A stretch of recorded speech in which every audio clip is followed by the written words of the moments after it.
Hi ladies, so today's video is going to be a review on some of the e.l.f. Eye products that I purchased and that I have in my collection. If you subscribe to my videos, you know I did a huge e.l.f. haul a couple weeks ago, and a couple of you had wanted me to do kind of a review on some of the products I have. So let's go ahead and get started with it. First thing is the e.l.f. Eyelid Primer. Looks like this. This is in color Sheer. They do have a couple eyeshadow primers. This one is the sheer one. They have one that I think is like a pink one, and then they do actually have one that it's a glitter primer, and I stupidly thought when I purchased it that it was like had glittery like undertone to it. Apparently, by one of my subscribers informed me that is actually it's for glitter eyeshadow. So I have not used this one yet, so I cannot do a review on that because I don't have a lot of glitter eyeshadows, but when I do, I will let you know what it is or how it works. This one is the regular just e.l.f. eyelid primer. I've been using this primer for, not this particular one, but the e.l.f. one for about a year now, and I really like it. I have tried other primers. This one is a little bit more watery than some of the other ones that I use, but to be completely honest, as far as lasting power, I haven't noticed a difference in the e.l.f. one to the high-end one, and for, I think this is like $2. For $2, you just can't go wrong. So I'd recommend this if you don't particularly want to spend a lot of money on eyelid primers because nobody's really going to see them, or if you're just getting into the idea of eyelid primers, this one, or wearing eyeshadows, I think this one is a pretty decent one. Next one is the e.l.f. Brightening Eyeliner. This is in black. I'll be honest with you, when I first used this, I didn't really like it, but I actually have used it a couple times since then, and it's really pretty. It's a very deep black. I mean, you can see it just goes on like butter. It is, I guess it's not as pigmented as some of the other blacks, but I would say that it's kind of coal-like. I mean, the way that the formula is, I would say it's more coal liner. I thought I had some other ones, but I guess I didn't. I thought I had purchased some other ones, but I guess I purchased them somewhere else. But I like this one. I think this is the lower end line, and I believe these are like 99 cents. For 99 cents, you cannot beat it. It's fairly decent. I am wearing it now under my eyelids, or right here. I do not do a harsh line on my eyeliner. I do gel eyeliner up here. That's a harsh line. For my under eyes, I like to buff it out. So it is buffed out with the Naked Dark Horse, I believe it is, eyeshadow. So I don't know how it looks with a straight line. I always buff it out. But it has pretty good staying power. It is very blendable, and it's a pretty color. So I think that is definitely a good buy. Next thing is the e.l.f. Flawless Eyeshadow. It looks like this. This is Beautiful Browns, and this is the lower end line. If it has the white packaging, it's lower end. If it has the black packaging, it is higher end. So this is the lower end line. I believe this is $1 or $2 maybe, but you have 4 different colors, and it tells you exactly what they are. This is for line, this is for crease, this is for I can't see it anymore, and this one is for base. Now, they're kind of all work together. Obviously, if they're in the eyeshadow quad, that they should work together. They're really pretty colors. I will say that the lower end eyeliner or eyeshadows aren't as good. They don't blend as well, and they're not as pigmented. They look super pigmented here, but when you actually put them on your eye, you really have to pack on the color. So I'm not 100% happy with the lower end line of the e.l.f. Eyeshadows, but they're, if you're just getting into makeup or you have like a teenage daughter or whatever, these are great to start them on because they don't really need like super high-end makeup. The next one is kind of keeping on with the eyeshadows. The Single Eyeshadow, these are from the higher end line of e.l.f., if you will. I believe these are like $2 each, but this is the color Sunset. And this is just a really pretty gold color. It does have a little sheen and sparkle to it, but doesn't really sparkle on your eyes. I am wearing it right up here, just kind of buff out my other color. I really like this. They blend well, these ones do. They blend fairly well, and they're fairly pigmented, a lot better than the lower end ones, but I really like it. This one is the color Wild Wheat, and they do have a little mirror up here. I mean, you can't see anything, so I don't even know why they put it. Now this is the color Wild Wheat. Looks like this. It's not the prettiest color, I'll be completely honest with you. And one thing that I do have to say about the problem with ordering online with the E.L.F. is their website is really user-friendly, super easy to navigate and everything, but the way that they portray their colors is really difficult to figure out what you're getting. Obviously, it's hard to figure out what the color is on a computer screen because they could put a color, you know, it could be this color, but you can look at it in 10 different computer screens and it will be completely different because the way that the screen is portraying it, the settings and everything like that. But I just don't like the way that they do their colors. There's other websites that I've used that just portray their colors a little bit better so you get a little bit more idea of what you're getting. I thought this one was a pretty color online. When I got it home, it looks a little bit more like poop, baby poop. I don't know. It's a weird color, and I use it as kind of like a base color so you don't really see it, but it's not my favorite color. That's the only thing. But as far as blendability, as far as staying power, it's pretty decent for, it's pretty decent. The next ones are the E.L.F. Long Lasting Lustrous Eyeshadows. Now, I wish I could tell you what colors these are in, but I can't because there's no colors. This one is kind of a mauve purple. This is more of a coppery gold, if that makes any sense. It's not, it's kind of like a brown gold, I guess. And this is the purple. I will go ahead and swatch them for you.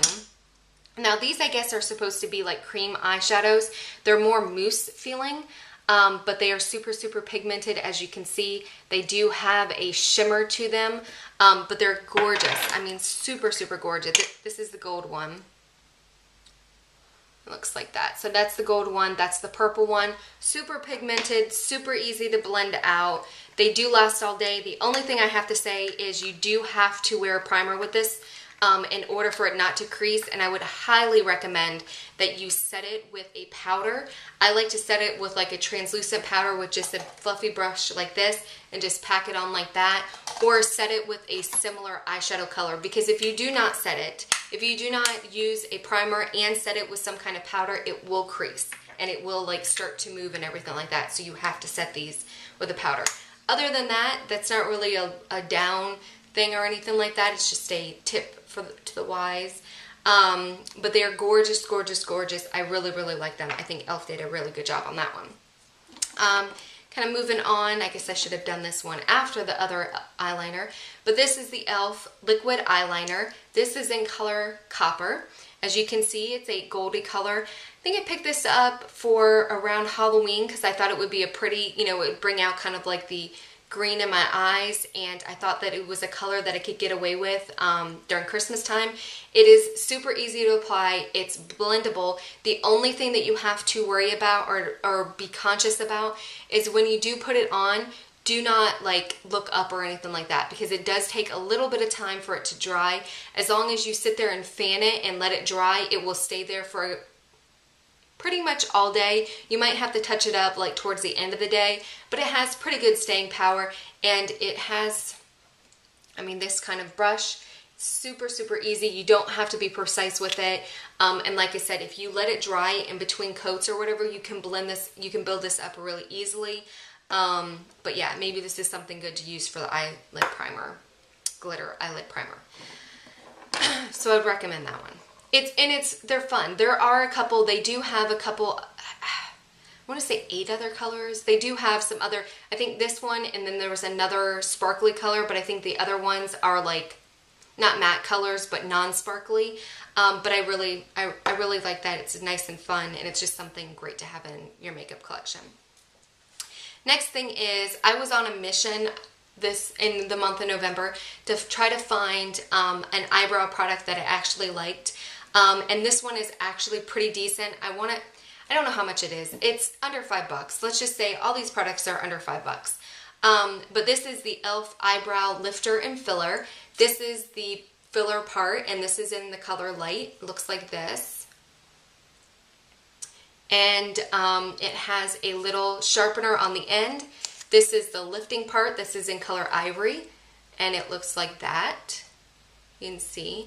I really like this. I was kind of pleasantly surprised. What I do, I guess I'm happy with my eyebrows now, the way they look, but I do have to use a couple products.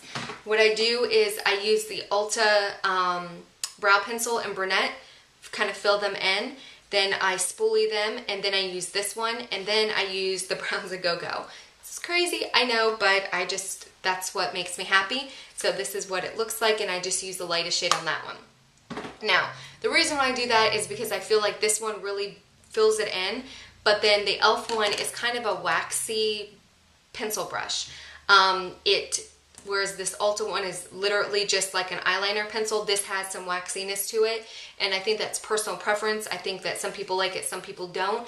I particularly never had used it before. I do like it. The only problem is I fill it in with a regular pencil because it fills in better. You can go crazy with this really, really easy. You have to have a very, very light touch in order to make this look like you're not Frankenstein or something. And I would highly suggest you spoolie it out. The benefits of this is it does have a nice color, and it does stay a little bit longer because of the wax, and your eyebrows stay in place. The only thing is you have to have a light hand with it. The only negative thing I have about it is obviously I have very light hair. My eyebrows are darker. It doesn't really bother me, but I wish they would have a shade one shade lighter than this one, because it's the lightest that you can get, and I think it is pretty dark for a light, for blonde hair people. So I would recommend that one. That one's good. The next thing is the E.L.F. Mascara Primer. Now this is just the white stuff that you put, kind of let it dry, and then you put your mascara over it. I didn't notice a difference whatsoever in my mascara. I've used it twice. I've used it where I let it dry super, super long in between putting the actual mascara on. Didn't see a difference. I've done it where I put it on and then I put the mascara on. Don't see a difference. Unless I'm doing it wrong, I don't think that it really works, so I wouldn't recommend that one. The next one is the E.L.F. Lengthening and Volumizing Mascara. It has a brush that looks like this. Now, honestly, lengthening and volumizing, it takes a lot to do that. I think this mascara does a really good job of lengthening. I don't think that it does as great a job as volumizing. But in saying that, it is a fairly decent mascara. I think these are like $2, maybe $3. For that price, I think it's really, really good. Better than CoverGirl mascara or Maybelline. Who else have I tried? Revlon. I think these are actually better than other drugstore mascaras. It is buildable, it doesn't clump, it is easy to get off, it is not waterproof. This is black, but it's not waterproof. But it's a fairly decent mascara. If you're looking for something to travel with, or you're just not big into mascaras, or you're looking for one that's decent, I would give this one a try because it is pretty good. The last mascara that I have is the Defining Mascara. Again, it's more of a lengthening. As you can see, it does a fairly good job as lengthening. What I do is I use these two in combination with each other. I build this one up to try to get as much volume as possible, and then I take this one and I literally just do the ends to kind of make them as long as possible. And they do a fairly decent job, like I said. I mean, what I like about them is you could put 1 or 5 coats on, and they don't get clumpy, so I like that. So they're decent. I mean, I was pleasantly surprised with the mascaras of how decent they are, because I'm very picky when it comes to mascaras. So that is it. Those are my eye reviews or whatever. Excuse me. A lot of good products, a lot of products that I would recommend, especially if you're just getting into makeup or you want to build up your makeup collection. I think E.L.F. is a great makeup line. It's super, super cheap. There are some of the products that I don't like as much, but there are some that I'm really happy that I have in my collection. So hopefully this review helped you. Stay tuned for my E.L.F. brush review, and then I'll have like a lipstick one. So until next time, bye.